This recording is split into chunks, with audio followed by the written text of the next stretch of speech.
যুদ্ধ কখনোই কাম্য নয়, কিন্তু আদি অনন্তকাল থেকে যুদ্ধ চলে আসছে এবং আগামী দিনেও চলবে। আমেরিকা ও ইরানের যুদ্ধের যে ক্ষয়ক্ষতির পরিমাণ তা $৪৫ বিলিয়ন ছাড়িয়েছে এবং দুই দেশ মিলে প্রায় ৬,০০০-এর বেশি মানুষ নিহত। এই যুদ্ধে ইরানের মোটামুটি ২৭০ বিলিয়ন মতো ক্ষতি হয়েছে এবং ১৩,০০০-এরও বেশি জায়গায় ইরানের মার্কিনী হামলা হয়েছে। আনুমানিক ৪১৫ জন মার্কিন সেনা নিহত হয়েছে, যা পেন্টাগন থেকে সিকিউরিটি দেওয়া হয়েছে। আমেরিকার ১২০০টি পেট্রিয়ট ও ১,০০০-এর বেশি টাইমক ক্ষেপণাস্ত্র এবং ৭টি যুদ্ধবিমান, তার মধ্যে F-35, F-10 ও C-130 পরিবহন জাহাজও আছে।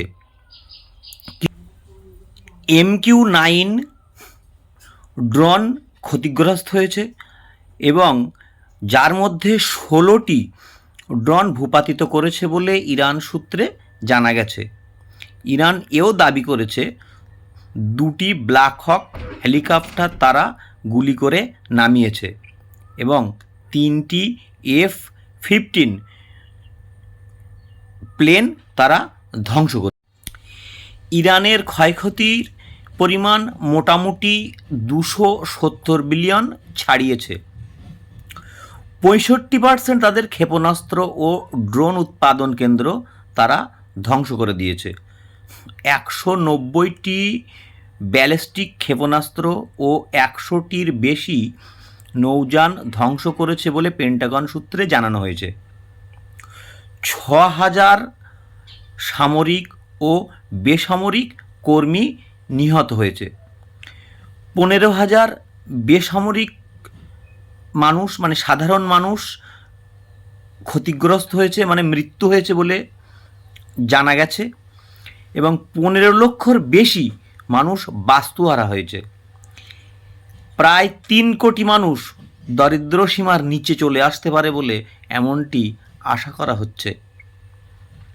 ১৪টি দেশ সরাসরি আর ৩০টি দেশ পরোক্ষভাবে ক্ষতিগ্রস্ত হয়েছে জ্বালানি তেল বন্ধের কারণে এবং ব্যাপক পরিমাণে আর্থিক ক্ষয়ক্ষতি হয়েছে গোটা বিশ্ব, যার মধ্যে বাংলাদেশ সবথেকে বেশি ক্ষতিগ্রস্ত হয়েছে, কারণ তারা কোনো জাহাজ আনতে পারছে না। তাছাড়াও তাদের যে একটা শ্রমজীবী মানুষ সারা বিশ্বে, বিশেষ করে তারা মধ্যপ্রাচ্যে শ্রম দিয়ে থাকেন, তারা এই যুদ্ধের ফলে প্রাণ হাতে করে দেশে ফিরে এসছে, যা আন্দাজ করা হচ্ছে প্রায় $2.5 মিলিয়ন হতে পারে। এবং এছাড়াও বাংলাদেশের পোশাক শিল্প ও অন্যান্য ক্ষেত্রে ব্যাপক পরিমাণে ক্ষয়ক্ষতি হয়েছে, কারণ তারা কোনো রকম আদান প্রদান করতে পারছে না, মানে বেচাকেনা করতে পারছে না। তো আশা করব যুদ্ধ তাড়াতাড়ি থামুক, পৃথিবীতে শান্তি ফিরুক। নমস্কার, দেখা হচ্ছে পরের ভিডিওতে।